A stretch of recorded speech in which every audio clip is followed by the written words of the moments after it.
welcome to Voices of Veterans, where we talk about more than just thank you for your service, because the cost of war doesn't end when we come home or when the media headlines fail. I'm your host, Nicole. Let's get into it. We have here. Hi, I'm Chris Cox. Hello, I'm Cody Vasquez. All right, welcome, sir. Welcome. I'm sitting here with my fellow veterans. Most of them, both of them, have not served in war zone, but we will definitely talk about the conflict that we have in Iran right now, and we'll also talk about their experience in the military and what they can tell younger generations that's coming up. So today I'm sitting down with them to just have a basic fireside chat.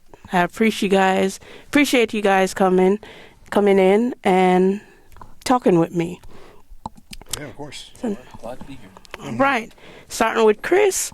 What motivated you to enlist? Well, mine was easy. The first Gulf was going on, and I wanted to serve my country. The whole apple pie and red, white, and blue and all that was going on for me. I was still fairly young, so I joined at 17, ready to go. So I wanted to go serve my country. All right, sir. Colby? Obviously a different context at the time, but pretty much the same.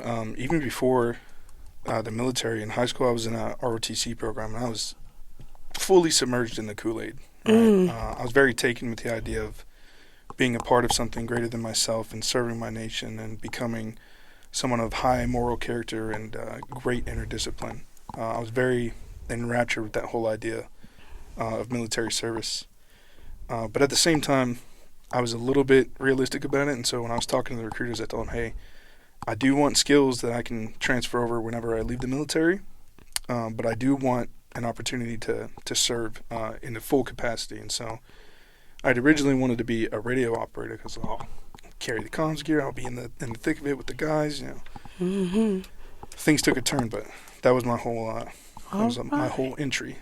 All right, sir. All right. Now, how did your family feel about you leaving, going into service? They were not happy about it in my case. I was already 18 going on 19 when I first started the process, being in the delayed entry program. And so when I came home with the first round of paperwork already signed and filed and everything, they were pretty upset about me going behind their back to do this. But I think it was more so shock at the idea of oh, my son's actually going to be leaving and doing this thing and starting his whole adult life, rather than any opposition to the military, because they knew that I wanted to serve and that I wanted to enlist and all this, but I guess they just expected it to come at a later date. Yeah. What year do you say this was? Well, I started the process in late 2015. Okay. Shortly after, a couple years after I graduated, and then I didn't get to actually enlist until January of 2017. Okay, sir. All right. And for you, Chris? Kind of the exact opposite. I think my parents were ready for me to go. I think they would have kicked me out the door if they could have.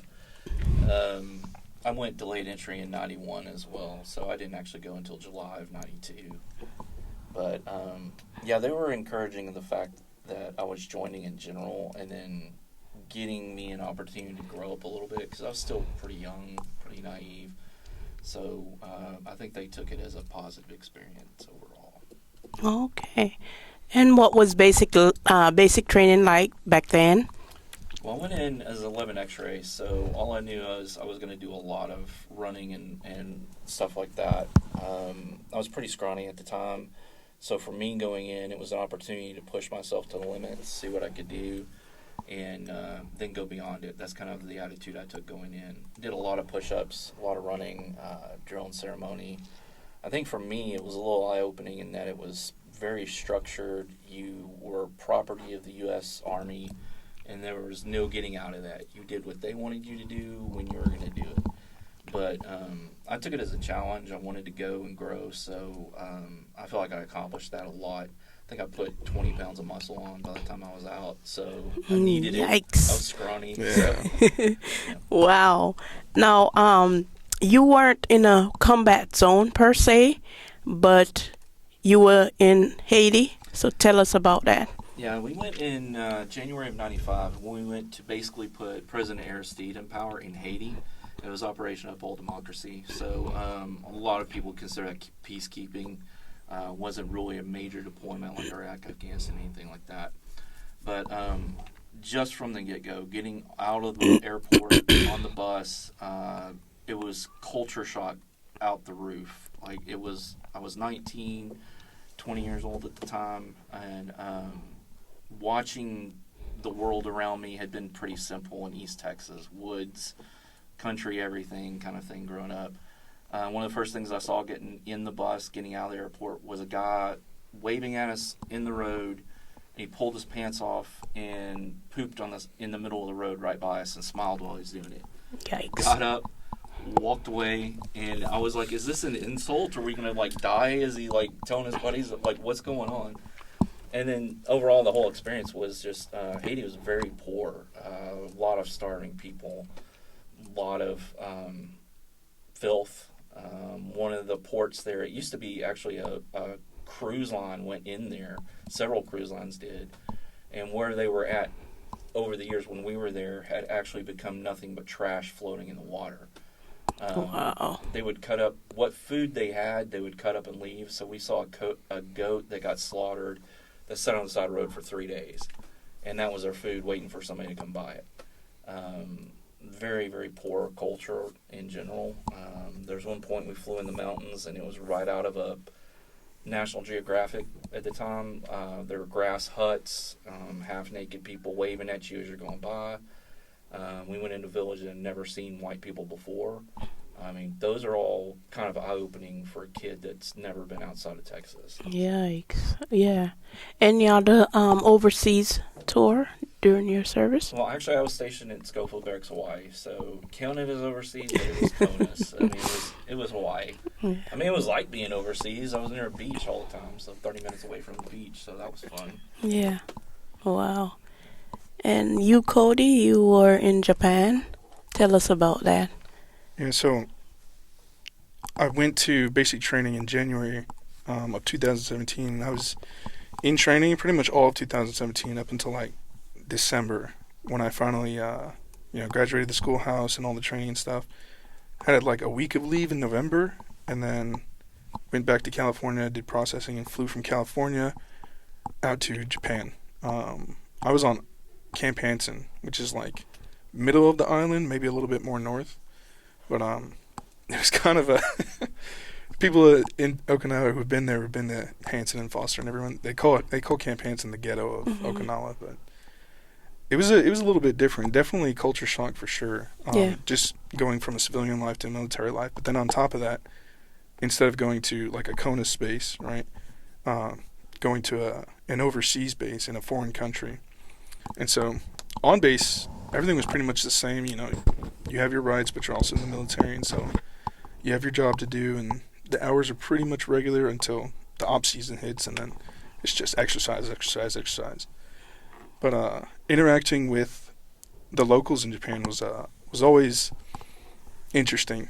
There was never anything like super crazy except for a handful of times, but I didn't have any direct part in those. So the Okinawan people, even though the island is part of the nation of Japan, there's actually a very separate culture. Like Okinawans think of themselves as Okinawans, and Japanese think of Okinawans as a separate like culture completely. But a lot of the same characteristics like politeness, cooperation, civic service, and self-control, and managing your own behaviors. That was a big part of their culture, and so even though they weren't very outgoing towards us, especially if they weren't like near the bases, they would still, like, if you asked for help or directions, they would do their best. They'd pull out like a translator app, or give you the number for a taxi cab or something like that. It was pretty good. Nothing too crazy. Okay. All right.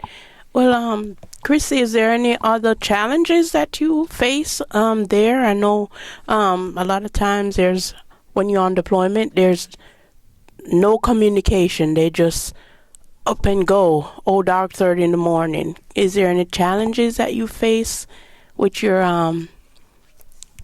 superiors? Yeah, I think for me it was you got kind of in a routine when you're in your station. You kind of go through your job. You get up at a certain time, you work out, you go eat, and then you just do your day and you go home. Haiti definitely wasn't like that. We were doing 8-hour shifts that we were on guard at one of the posts or somewhere, and then we're doing 8 hours on reserve or inactive ready reserve. So if anybody, our quick reaction force is really what it was. If anybody had trouble at a gate or anything like that, we had to be immediately ready to go support that. And then we had 8 hours off. Well, trying to sleep in that was insane because Haiti was just, it was humid, it was hot. You'd have time off in the middle of the day after being up all night. So none of us really got any sleep during that time. It took a while to readjust to that when we got back, getting back into a routine of sleep. So that was a big one. I think just the random things that happen. You get to meet local people that you've never met. You get to have some food that you've never had. But you learn about cultures outside of the U.S. And I think that was the biggest thing for me. And I was fortunate I got to go to different places. I went to Australia for a couple weeks. I went to Germany, Malaysia. So I got to learn a lot about different cultures. And I think for me that was the most fun of the military was being able to have those experiences. Not everybody's going to be 21 years old and be on 4 of the 7 continents. Mm-hmm. So I look at that as huge blessing and learning opportunities. So I tried to take those experiences and pass them on when I got back. All right. What about you, Cody? Any challenges did you have on overall? Overall, Mm-hmm. I think overall, mainly the culture shock and the separation from, who I was before and compared to who I was going to be in the military. But then, I think disillusionment was probably my biggest struggle, right? Because before I enlisted and even during all the training, I was still very much in that mindset of, once the training is over and once I'm fully established at my first unit, things are just going to take off, I'll get to go on exercises or deployments, and I'll be, really embedded in the unit. I'll get to meet all these cool people. I'll get to do all this crazy stuff. But then it came out, and I started to learn that the culture within the military is way different than how it's portrayed outside of the military. Right? Like I said, I was real deep in the Kool-Aid, but it turns out that once you get to the bottom of the Kool-Aid, it's a little bit sour. Yeah. Now, how did your fellow soldiers or Marines support each other? How did y'all go through it together? Well,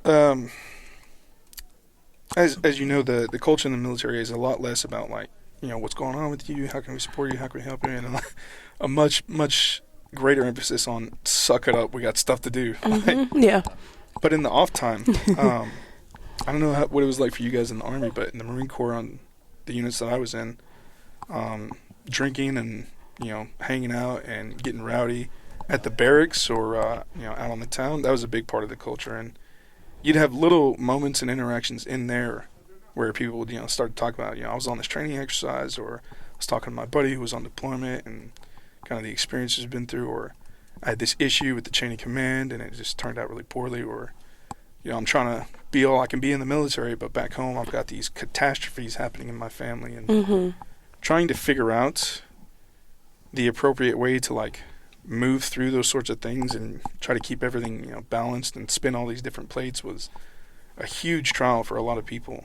And so you kind of got close just because of how miserable everything was. Right? Yeah. There's that old phrase, misery loves company. Oh, yeah.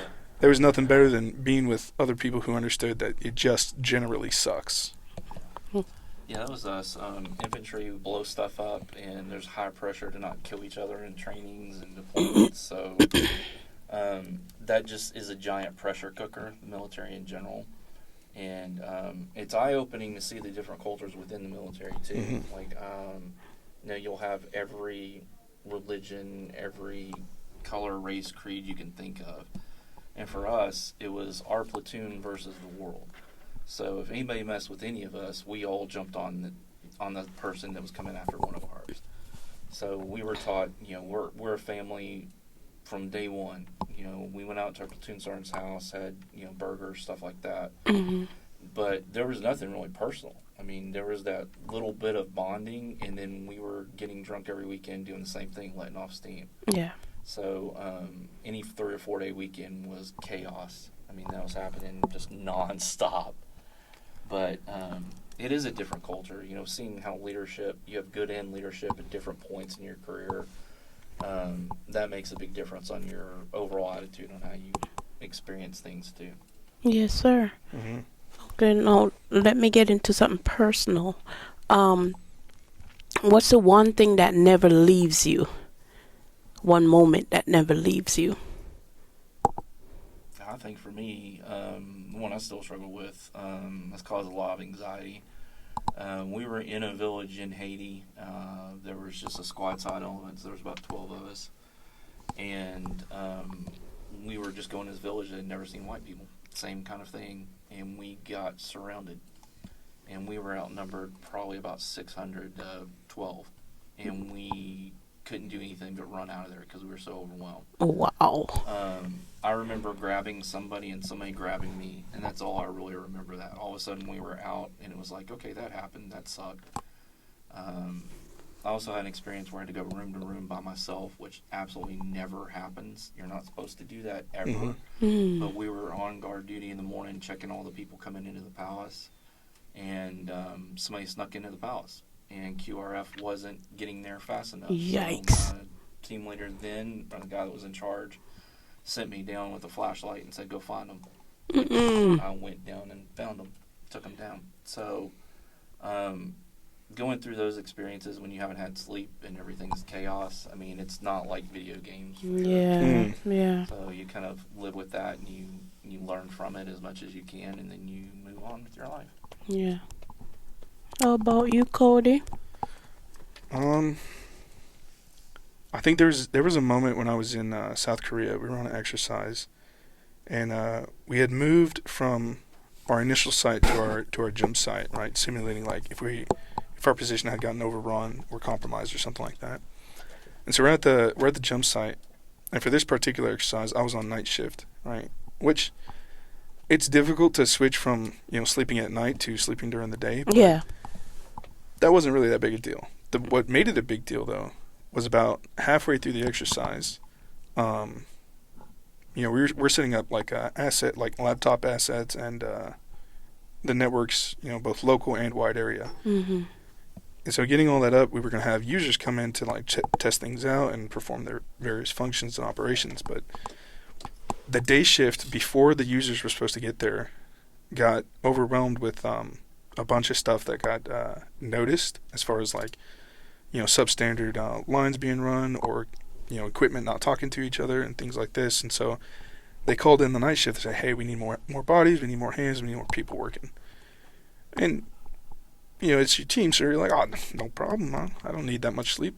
Yeah. So we're there, we do our night shift, and then day shift comes in and says, hey, you're going to stay and help us. And we're like, okay.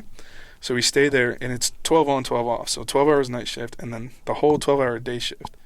Now, when that day shift ended, we went to our leadership, and we're like, hey, what's the sleep plan, right? Because we've been up for 24 hours already, and they're like, what plan? It's night shift. Go work.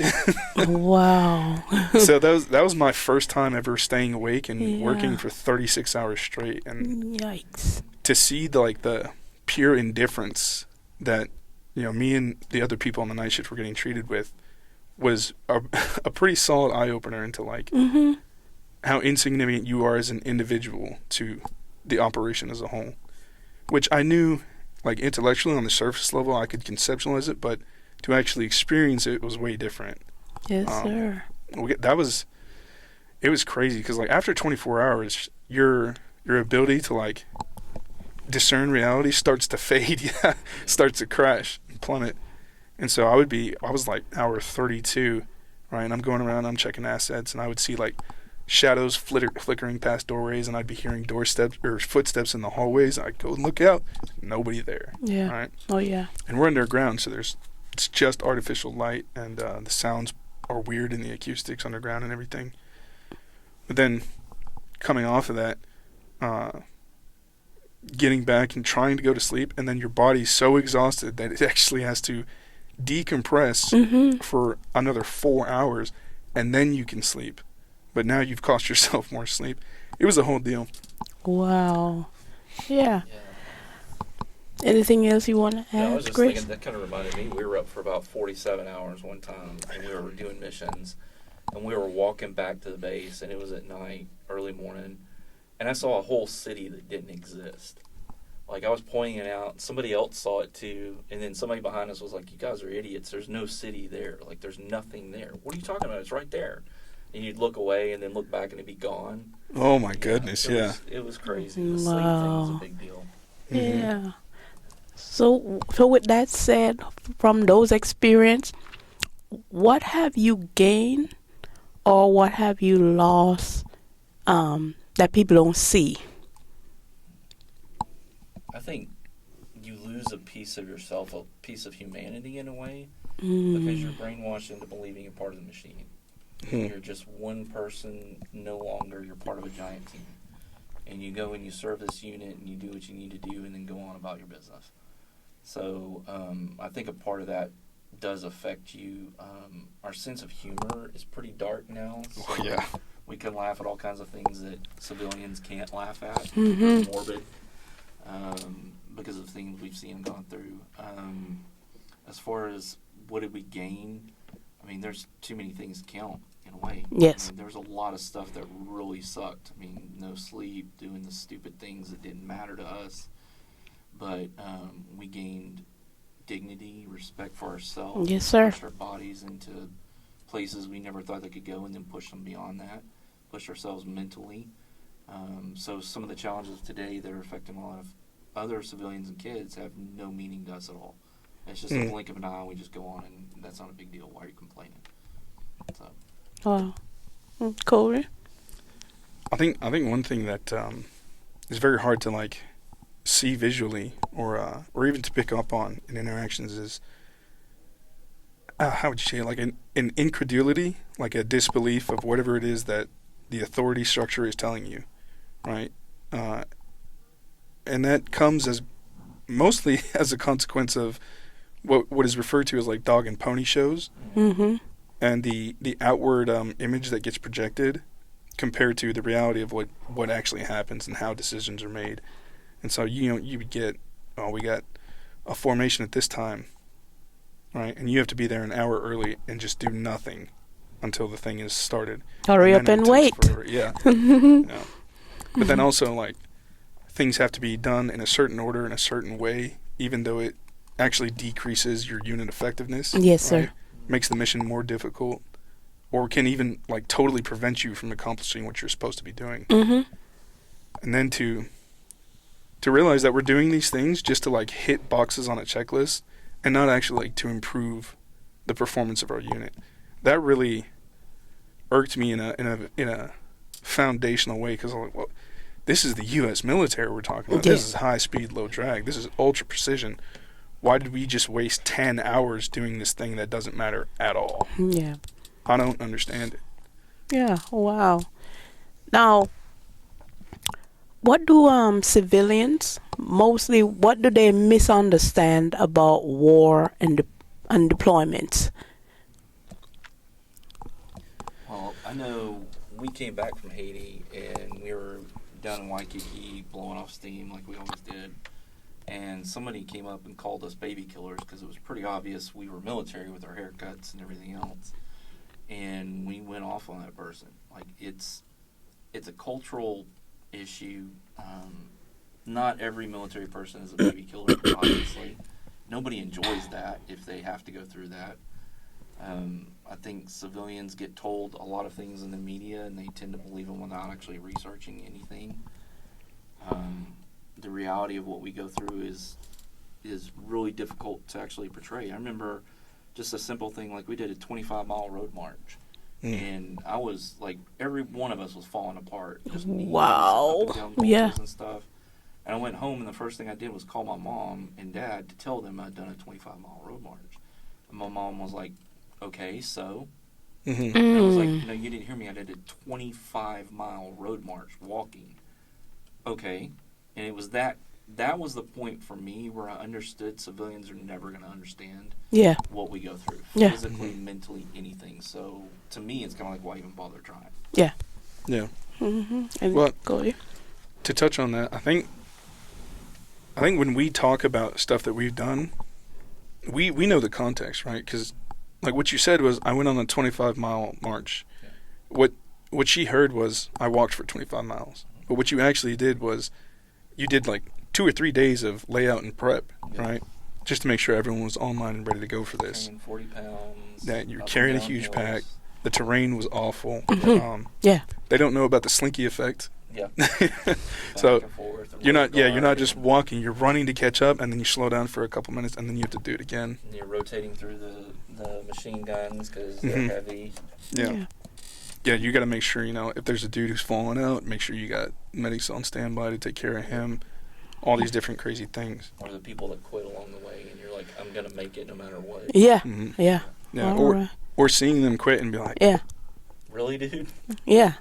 well, yeah, it's either like, we're only on mile 4, Yeah. or you're at, the 22nd mile, and you're like, hell, it looks real good, real comfy in the back of that safety Vic. Yeah. All right. With that said, what do you wish civilians understand before supporting or opposing war or deployment? Cody? As far as supporting war, war shouldn't be supported, I don't think. The whole concept of, or at least like the civilian understanding is like, you go to a place and you're paid to kill other people, and that's war. Mm-hmm. It's so much bigger and so much deeper than that. The logistics alone, hundreds and hundreds of millions of dollars and hours and pounds of force and sweat and effort and gallons of blood. So much goes into a conflict before it even begins, right? Mm. There's a whole lot of posturing. There's a whole lot of strategizing and modifications to processes and operational tempos and all sorts of things. Yes, sir.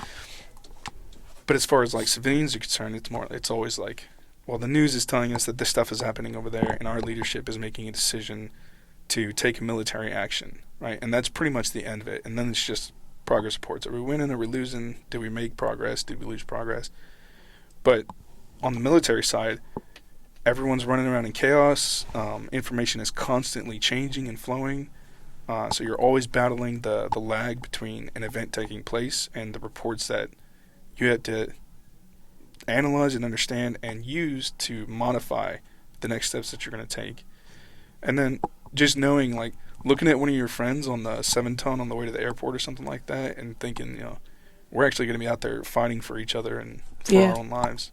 Oh, yeah. And of course, I never went to combat, but, all throughout training and all throughout my career, I was constantly hearing stories from my leadership and, just people I'd meet along the way talking about how intense it was, and it was like being in a dream state and having to see what people can come up with to bring harm to other people is just a incredible experience, and it's very, very changing. Of course. Chris? I don't think civilians realize that there are rules of engagement too. It's not like the U.S. military goes over somewhere and just starts slaughtering people. For Haiti, we had rules of engagement, like you could not fire until being fired upon. Yes. I know some Afghanistan guys that went in and they didn't even have that level. It's like you got to run it up the chain if you're getting shot at. Mm. So from an infantry perspective, it's like if there's an enemy in front of us, we want to slaughter it and wipe it out. Mm. We are fighting in that foxhole or that street corner or that building for the person next to us. We're not fighting for glory. We're not fighting for recognition. We're fighting to survive so all of us can go home. It's not just us getting there. Wow. Mhm. So, Yes, sir. And another thing is, like, when you're the one that's fighting, you actually don't care about the war at all, right? Whatever that conflict is, whatever led up to it, or what's going to happen after, all that stuff goes out the window. It's, can I complete my mission, and can I survive in completing it? And can I bring as many of my, comrades with me as I can? Well, yeah. Wow. Now, coming home, what was the hardest part about returning home? ours was getting off the daggum plane. There was such a big deal to make veterans or people returning from deployments feel welcome back because Vietnam was such a disaster Yeah. for vets. The Gulf War was so quick, so Iraq and Afghanistan made it a point, I think, afterwards especially, to make everybody welcome. But they were starting that with us. Like, we sat on the plane at the airport in the U.S., all we wanted to do was go home and get some fried chicken kind of thing, like a burger or a cold drink. And we sat there for probably 4 hours while they waited for some officer to wake up in the middle of the night, get dressed, to literally come tell us, welcome back to the U.S., thank you for your service. And that was the hardest part for us. Like, we're done with this. We just want to move on and go get some sleep and eat. That's it. Yeah. That's good. I think the hardest part for coming back, for me personally, was probably the loss of structure, right? Because I had been on this, all told, like 5-year journey of, you need to be here at this time, you need to be in this uniform, and we're going to be doing this, so prepare with this, or you need to be on top of this training, you need to have this knowledge locked down, you're going to be at this place at this time, just constantly being told what's expected of me, right? And within that, you get an opportunity to, like, take initiative and, make your own decisions. Yes. But not really, right? You're not in the driver's seat of your own life. Like, the military decides how your life is going to go. Yeah. And you get, like, little decisions within that. But getting out of the military and, going back home and moving back to my parents, like, for a couple of years, I just did nothing, right? Just sat around, hung out, played games, lived off my savings, and depleted the hell out of those. Yeah. And then finally, as a consequence of the smoking and drinking I had picked up in the military, it got to the point where my health was really suffering. I had a scare with my lungs, and I was like, okay, all right.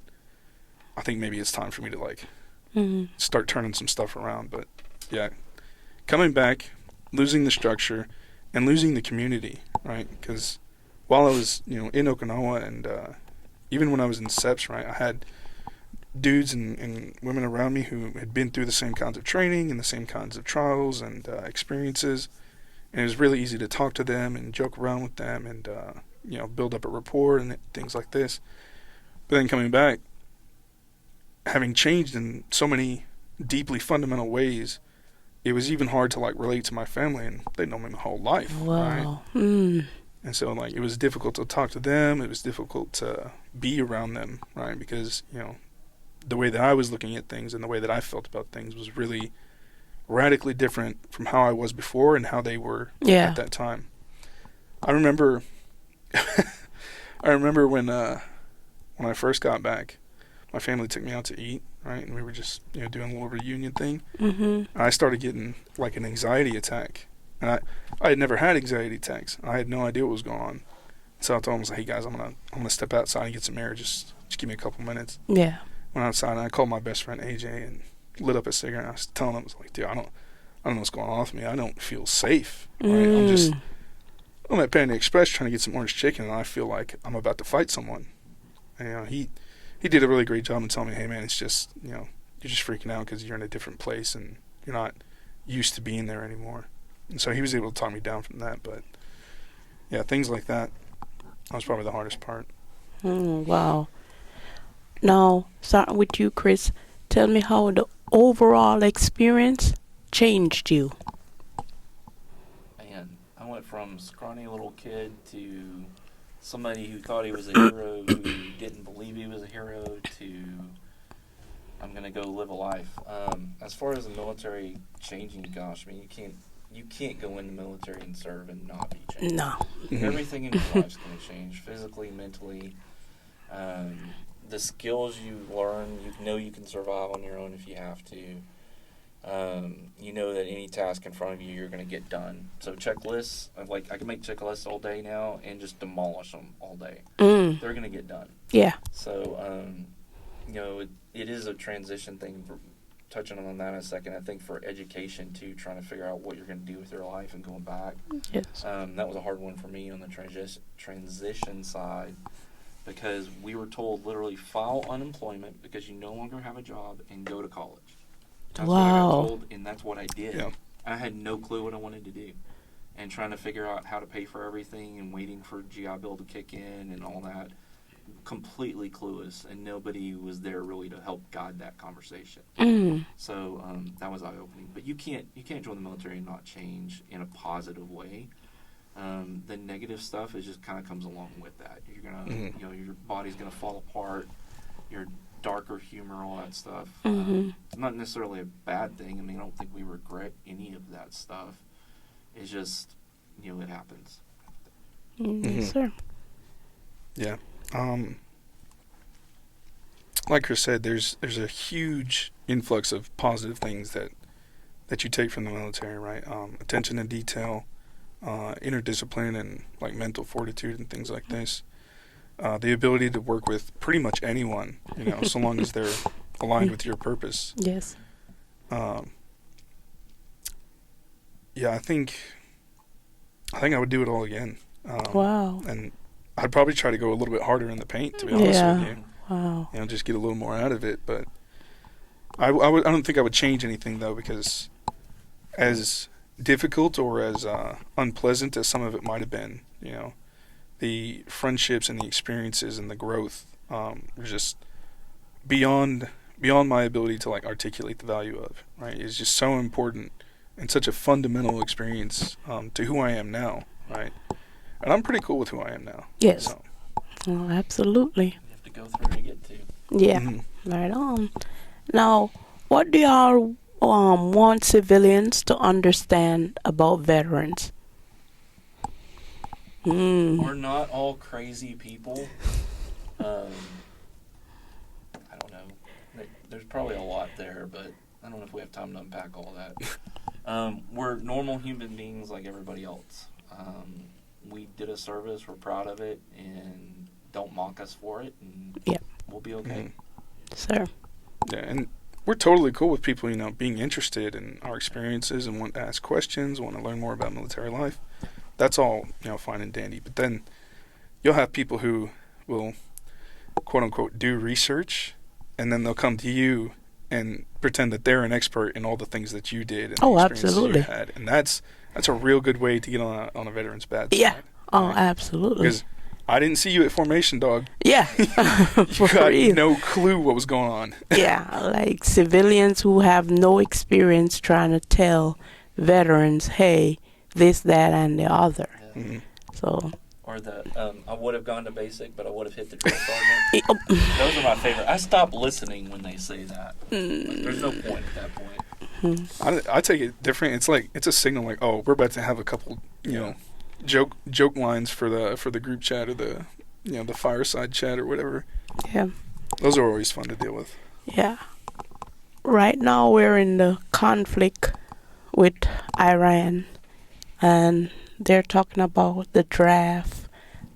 So if a 20-year-old that is listening right now thinking about serving, what would you tell him, Chris? Do it for the right reasons. Yeah. I mean, that's always going to be, I'm going to tell that. I've told that same story to a lot of people in my office before.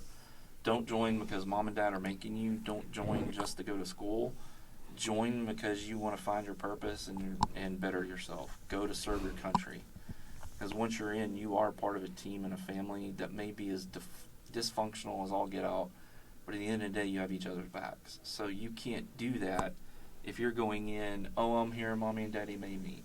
You're not going to succeed. You're going to get kicked out. And getting kicked out's worse than actually going. Mm-hmm. That'll ruin your careers later down the road for a dishonorable discharge. So I guess that's my 2 cents. For a 20-year-old who's thinking about serving right now, a little bit of the same. Yeah, definitely do it for the right reasons. Like, because nobody else, like, you are the one that has to go through the paperwork. You're the one that has to do the training. You're the one that has to keep up with the maintenance of your body and your mind and your knowledge and your skills. You're the one who has to follow the reports. You're the one who has to carry the gear. Nobody else in your life is going to do any of those things for you, right? And they're not going to experience how difficult or how challenging it's going to be, right? So definitely make sure it's something that you yourself want and are passionate about. But at the same time, understand that the military is not the end. It's not your forever home. It's not supposed to be, right? You'll hear about people who do, 20, 30, 40, 50-year careers. Yeah. And a lot of those people are very, very, very select outliers, Yeah. right? The majority of people will do 1 or 2 enlistments, and then they'll leave and go back to the civilian world. Mm-hmm. So understand that one day the uniform will be hung up, and you'll be discharged, and you'll move away from that lifestyle. So going in, have good reasons, commit for sure. Get as much Yes. character development and skill development out of the process as you can, and give it your very best effort. But don't let the military convince you that the best thing you can do is completely ruin yourself in that particular job.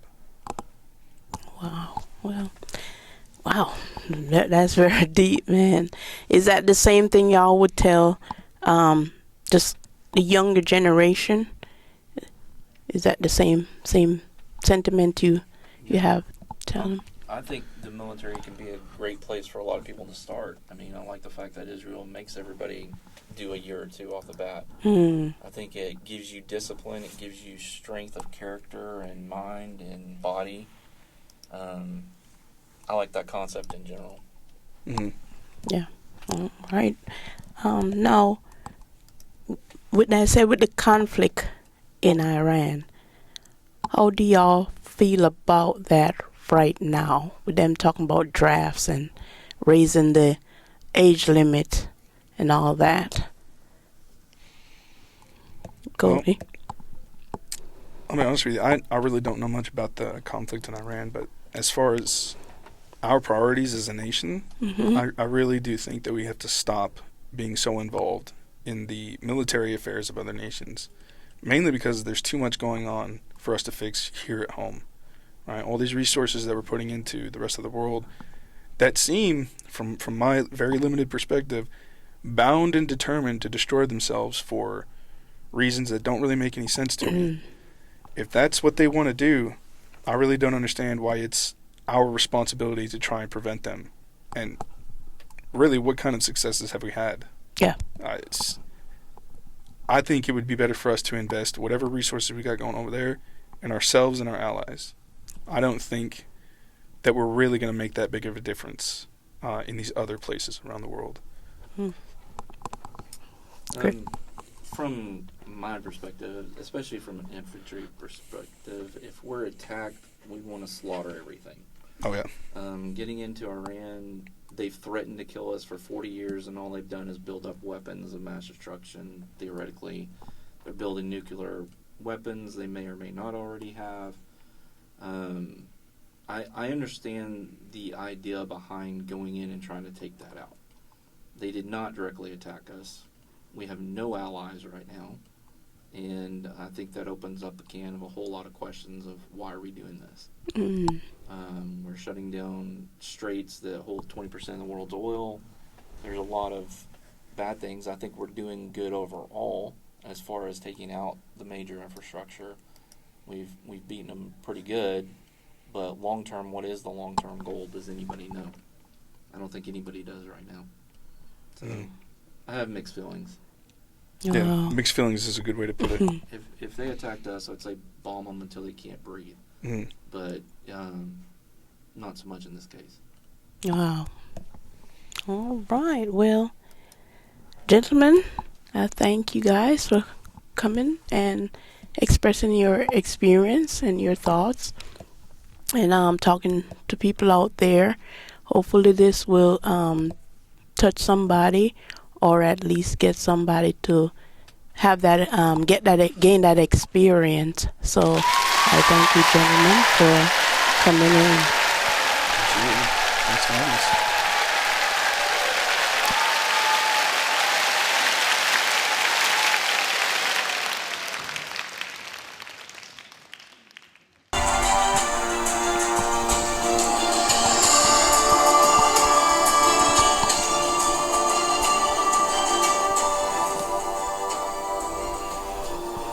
Hello, and we're back. Welcome to Voices of Veterans. We are here with my two special guests, Bart and Russ, who are veterans, and we're here to talk more on just thank you for your service. And because the cost of war doesn't end when we come home or when the media headlines fail. I am your host, Nicole. Let's get into it, guys. All right. Today I'm sitting here with Bart, like I said. They have military experience, and Ross, who both are Army veterans. So let's talk, guys.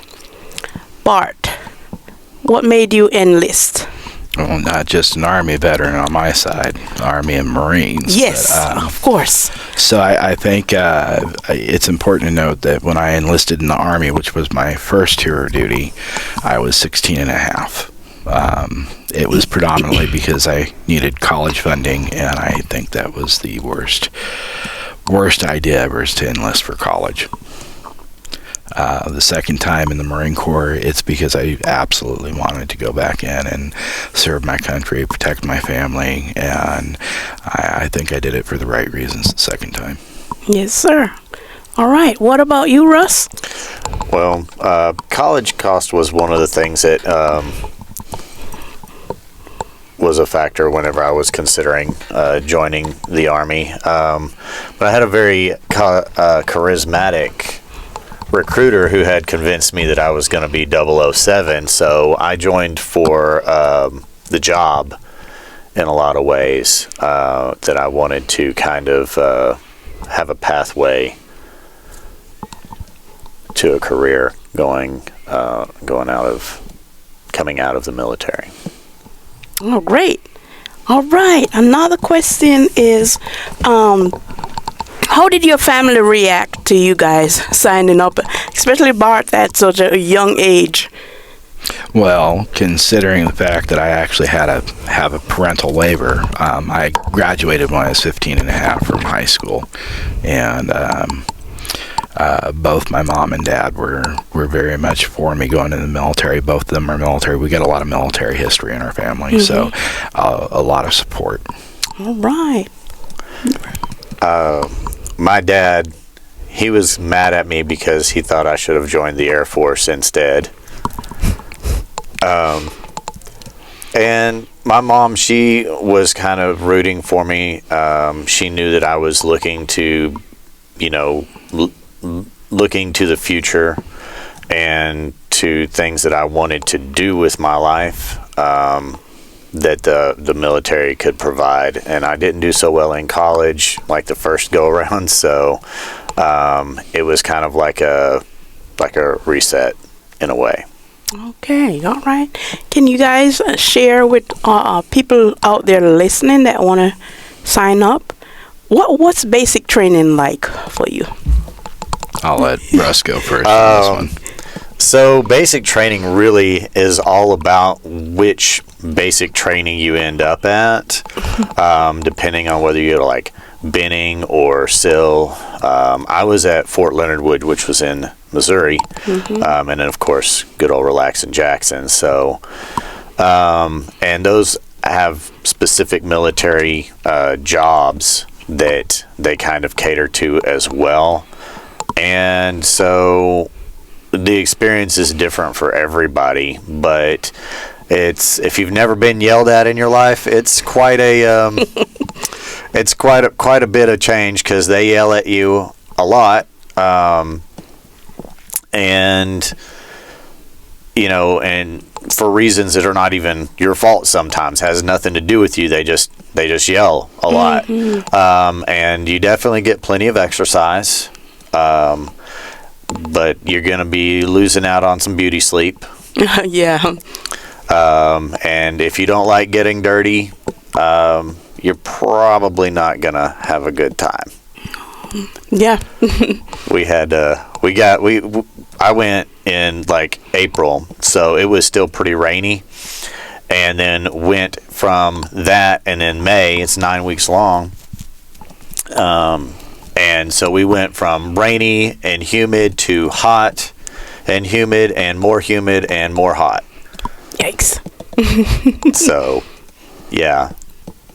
All right. Bart, you went to 2 basic trainings. I did. And like you said, it all depends on which basic training you go to. Obviously, you have a difference between Army, Air Force, Navy, and Marine Corps. And I got the pleasure of doing Army boot camp in beautiful Fort Benning, Georgia.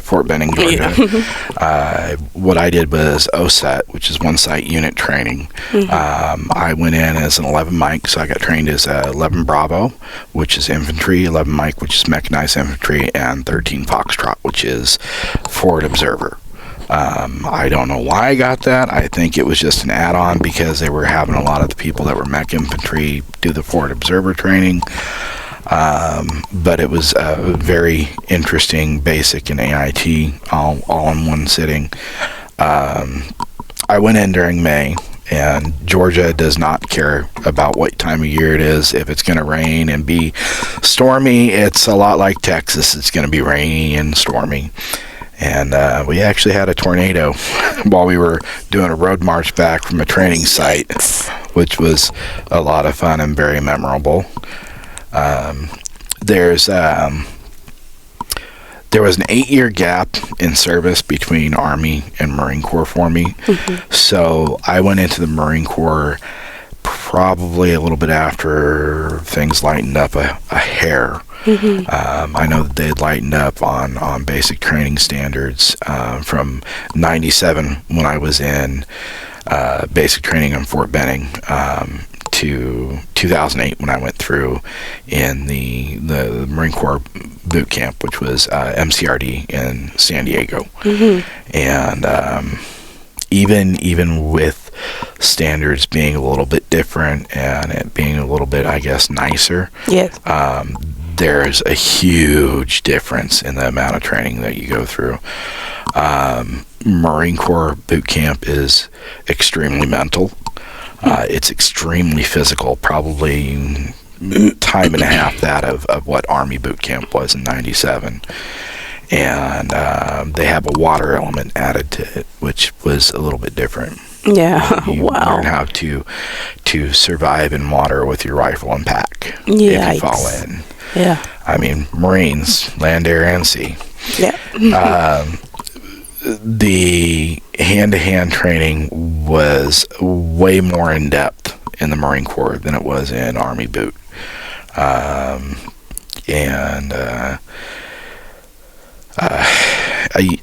I honestly remember, not just because it's closer to now, but because of the amount of stress involved during Marine Corps boot camp. I remember it in greater detail because even though I was experienced and it didn't bother me, which was kind of funny because I was actually made platoon guide on right from the get-go until the kill hat figured out that I was prior service Army and fired me. Yikes. Yeah, hold a grudge, huh? Well, no, he told me later. He said, "You know why I fired you, right?" And I said, "Because nobody would have learned anything." Wow. And he's like, "Yep." He says, "You would have had everybody going full steam. Nobody would learn how to lead correctly because you would have already been on top of everything." Oh, okay, got it. It's experience. So Yeah. I knew what to expect, what to do, and that's kind of like a cheat code, you know? Yeah. I actually enjoyed, even though it was a lot harder, I enjoyed Marine Corps boot camp. Yeah. Probably because I did Army basic training first. And, so you know what they call the Army, right? Ain't ready to be Marines yet. Yeah. Yeah. I guess it's true. We won't hold it against you, me and Ross. We won't hold it against you. Any deployments? I did. I deployed to Iraq, 2008, 2009. Tell us about that. We deployed to our Ramadi, Iraq, in 2008, 2009. A little bit different for me because I actually only saw my wife, I think, twice before I deployed, from going from boot camp through my event, radio operator training and everything else like that. And deployed, so it was like a period of a year and a half. I think she did not see me. Yikes. She's a very strong woman. Yeah. I'll tell you. But it was different. I remember thinking when we were flying into Kuwait after stopping off in Frankfurt, Germany, that I got off the plane, I looked around, felt the way it felt when we were there, because I think we stopped off at Camp Victory for getting ready to go over to TQ and then to our base. And all I could think is, did we just fly in circles until we landed in Arizona? Because that's what it reminded me of, was Arizona. And man, it was a different experience out there.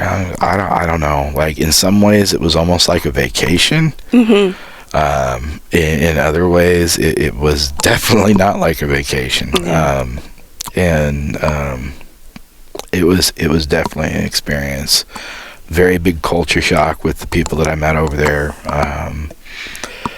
I just I don't know. You go through a lot of thoughts. You go through a lot of things. Sandstorms are crazy over Iraq. Of course. Yeah, remember those. Now, you, Russ, any overseas deployments? Yeah, so I actually was in the Army. I joined before 9/11, and I was deployed to Korea, and I was there probably about 9 months before 9/11 happened. So I was on both sides of that in Korea. We had I ended up training a lot of people who did go to the sandbox, but I never went over myself. I was kind of on the tail end of my contract when everything started getting hot and heavy over there. Wow. With both of you being deployed overseas, what's the one moment that never leaves you, Russ? I don't know if there's just like one moment, but just the realization that we live in a very big world, and there's a lot of places in it that are nothing like what we experience here in America. Wow. Yeah. A lot of times I've heard soldiers talk about when they're deployed that the culture overseas, the whole structure, the poor life. I just interviewed another veteran who was stationed in Haiti, and he said the life over there, that always sticks with him, especially now that he heard about Haiti and the earthquakes. Whenever that comes up, that those moments where he saw children naked, he saw poor villages and all that, he said that stuck with him. So I just wanted to delve deep into if y'all had any experience on any culture or anything like that. I mean, there's really two ways to go about a deployment. At any way, you can kind of reject the idea of where you're going and try not to learn anything and don't just don't even interact. And I saw a lot of soldiers that did that. They just didn't want to be there, and they just never went out and experienced anything. I took the second road, which is to go and immerse yourself and learn as much as you can. Yes. And when in Rome, like I spent a lot of time learning how to speak Korean, learning how to be a part of the culture, understanding their nonverbal customs and things like that. And I got to do a lot of really interesting things because I had learned how to kind of live in that culture even as an American. Wow. All right. Sorry about that. Yeah, you're fine. Allergies. There's definitely things that I think in private I'd probably talk to other vets about, because I was in a combat zone. So there's a lot that I won't talk about. Yeah. That I saw. Yeah. The things that did stick with me that I can think of that are the high tension. Like, even though it seemed relaxed in some ways, was a constant feeling of being ready, and I think that's the difference between being in an area that's not, rife with a lot of conflict and different things like that. But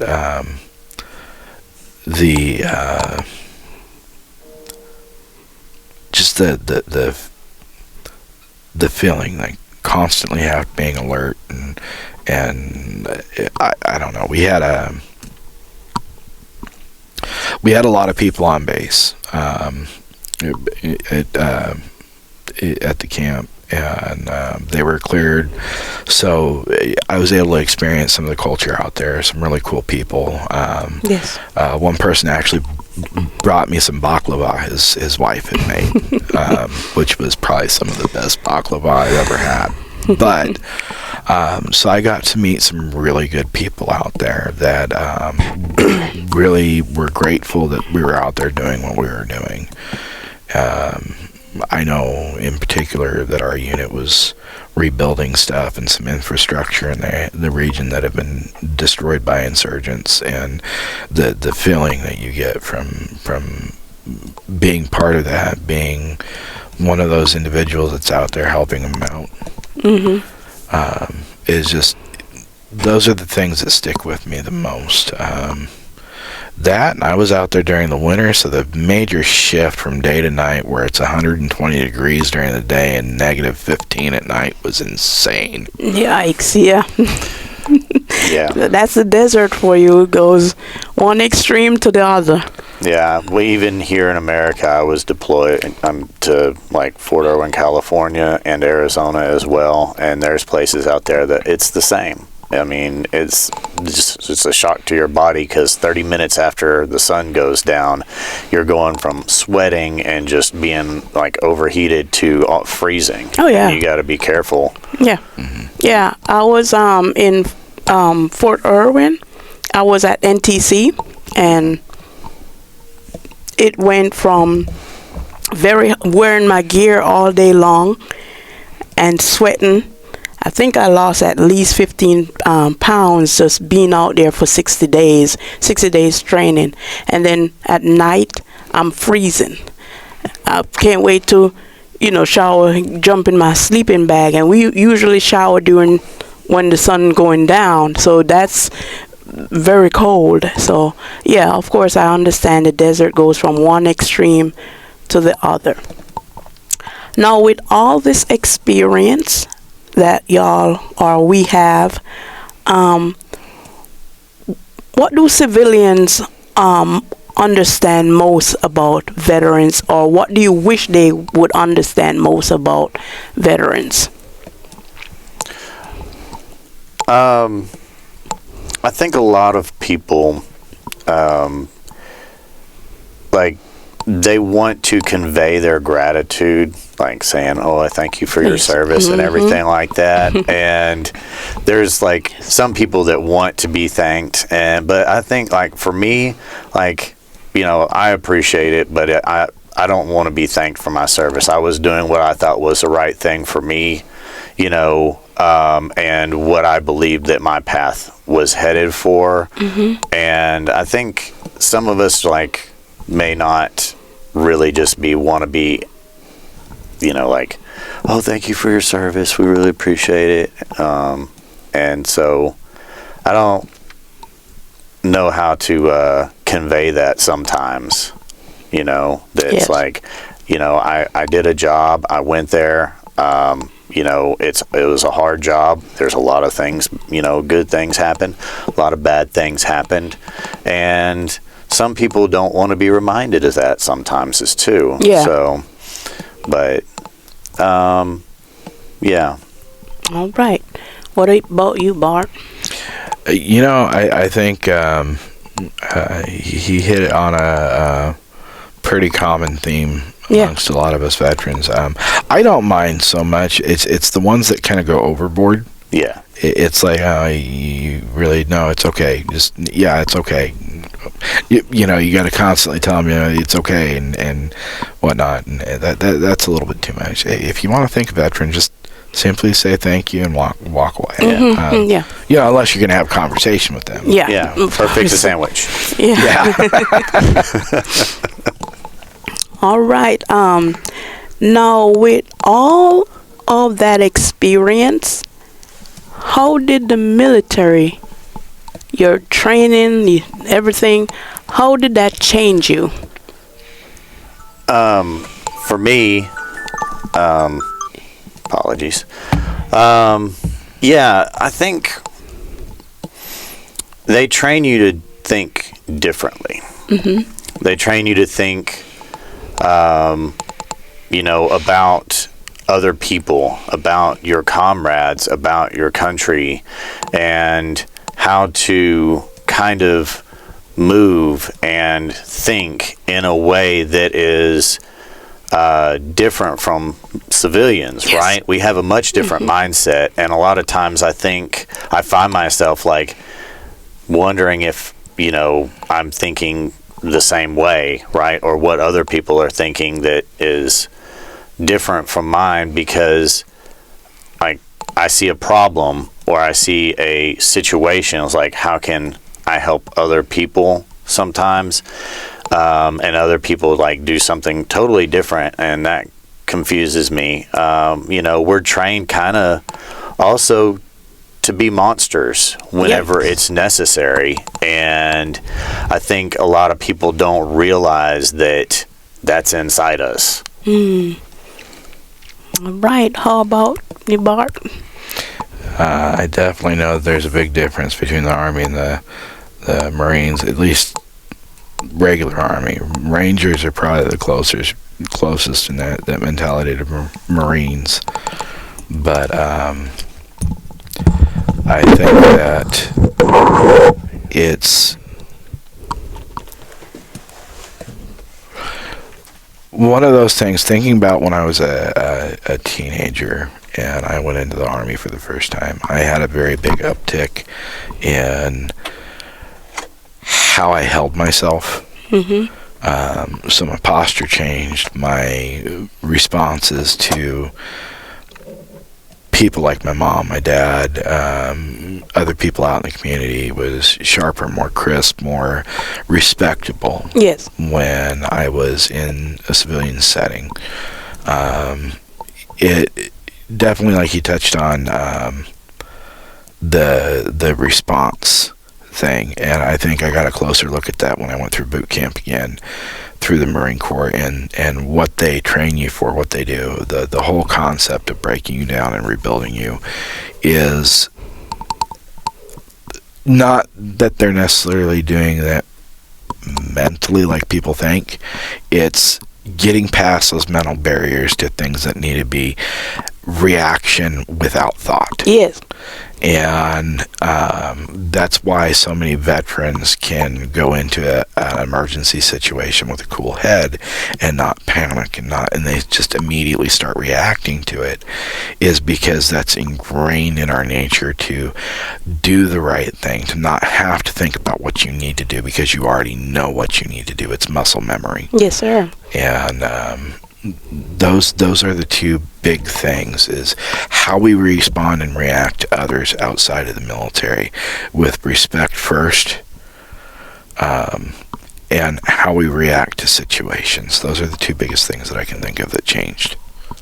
All right, that's good. For the young generation right now that is thinking about enlisting or and serve in some type of way, whether it be short term or long term, what would you tell them? I am always fully supportive of anybody that's willing to serve. My nephew actually is wanting to be a Marine, and thankfully we had long conversations because he's graduating in May, and he's already on that dual credit program where he spends half his day at TJC. So he's already doing some of the college path, but I convinced him to go ahead and stay in college and get his 4-year degree before he goes in. And we already know who to talk to and stuff when he gets done, and different things like that. Think about what you want to do. If you're a young person wanting to go into the military to do that, first and foremost, you need to think about the why. What is your reason? And in my personal opinion, if college funding is the only reason that you have, don't go in. Yeah. It needs to be deeper than that, because you need to realize that it's a commitment. It's a style of life. It's not a job. Yeah. I mean, it is, but it's not. And first and foremost, you need to realize that when you take that oath, you cash a blank check. You're giving them a blank check. Yes. On your life, and that means anything can happen. Statistically speaking, even in a wartime situation, you're usually safer in the military than you are in, I don't know, Chicago or New York. But don't quote me on that. I might not be accurate. Yeah. But most of the deaths that happen in the military are because of stupid things here in the States that are not military related. I mean, so that should never really be a fear, but it needs to be at the top of your mind that is a possibility. You could go into a conflict zone and you could be injured, or you could pay that ultimate price for your brothers and sisters and your family and your country. And that's, admirable. But you need to understand that before you go in, and you need to make a hard decision as to whether or not you're willing to accept that. Because once you're there, once you're doing it, it's too late to back out until you're done with your contract. And even after that, it still stick with you. It does. It absolutely does. Yeah. And it's more than just a service. There are things, like I talked about earlier, there are things that I won't talk about with everybody because there are reasons. Yeah. Absolutely. And I can't think of a better, brother and sisterhood than the U.S. military. We might give each other problems, but, it's like the ultimate sorority and fraternity. We got each other's back no matter what. Doesn't matter what the situation is. And that's things that you gain. And the VA does do a pretty decent job taking care of the veterans for the most part, the country at least, and especially Texas. Texas is amazing with these veterans. So, there shouldn't be a fear of getting hurt while you're in, because I don't know of any job in the world where you get hurt on the job and you might be taken care of the rest of your life. And that's kind of a benefit that people don't talk about. So, it's kind of worth it in that sense. But it needs to be a hard decision if you're going to go in. And please, please, please, if you can do college or you're in college, finish your degree first before you go in. And don't go talk to a regular recruiter's office. You need to call MEPS and ask for an officer recruiter. So basically, get your college out the way. If you're going to go in the military, go in and serve as a commissioned officer instead of a non-commissioned officer with your college degree, of course. That's a much better career path in the military. Now, if you're not planning on doing career and you just want to go motor T or something, you don't mind being enlisted, you do college while you're in a little bit part-time, because they do pay tuition while you're in, books and everything else, which is separate from Montgomery GI Bill and all that. Go for it. Do it. Be enlisted. Enlisted people have fun. I mean, officers do, I would assume. Yeah. They have fun telling us what to do. And almost got us driving over landmines and stuff like that. But a lot of times they say that people who come in as CO, they don't have a lot of military science. So they tend to put a platoon, a battalion, or just overall everybody that serve under them in danger. How do you feel about that, since you're encouraging becoming a CO? So here's the thing: when you come out of OCS, after you go in and you enlist as an officer because you have a college degree, you're usually going into a specific field. And if you're going into a specific field, even coming out, the highest rank you're going to come out of OCS as is a first lieutenant, Yes. so an O2. Before you're even going to be put in charge of anything where you might put somebody in danger, you have to have certain types of experience, at least on the infantry side. And I know that from both the Army and the Marine Corps. Yes, sir. Is anybody that's put in charge of any type of infantry platoon where they are putting a lot of people's lives on the line, have to go through certain types of training. They have to meet certain military science requirements. And there's a lot of that during OCS. They get that training. They get a lot of the training. Training is not necessarily never a replacement for experience. Yep. But there are certain requirements when it comes to those frontline positions that you have to meet to be able to be putting them. Like our battalion commander that we had when we were in the Marine Corps, 2nd Battalion, 9th Marines, which is an infantry group. He, from my knowledge, did not come into the infantry side from being a infantry Marine his whole career. He actually was of course, I don't remember what he was, but he was something else. He actually went and got experience Yes. and everything else and decided he liked the infantry side, and he lateral moved over. He still had his specialty, but he restructured what his command specialty was because he was good at it. And I respect that. Yes, sir. But so I think the important thing here is that when you go in, if you're going in as an officer, that you need to remember to humble yourself, because an O2 and an O1, well, second lieutenant, first lieutenant, they're especially like your second lieutenants. Those are the privates and PFCs of the officers. Yeah. You're no different than somebody that's fresh out of boot camp. You really aren't, especially if you're fresh out of college and going there. So you need to keep that in mind that yeah, you might have that shiny thing on your collar, but that master sergeant that's talking to you, you better listen to him. That staff sergeant, you better listen to him. They got experience. Yes. Listen to the people that are experienced. I've Learn seen from it. them, because it will propel your career forward as an officer. Lean on them. Trust them. Let them support you, and you support them.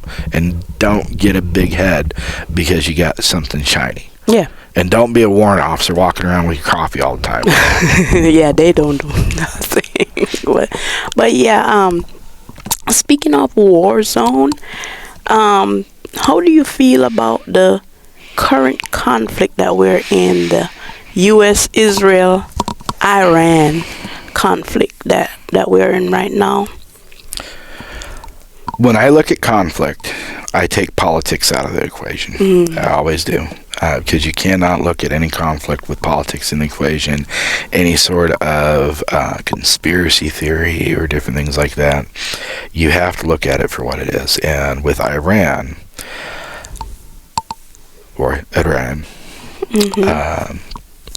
they've been a problem since 1979. Wow.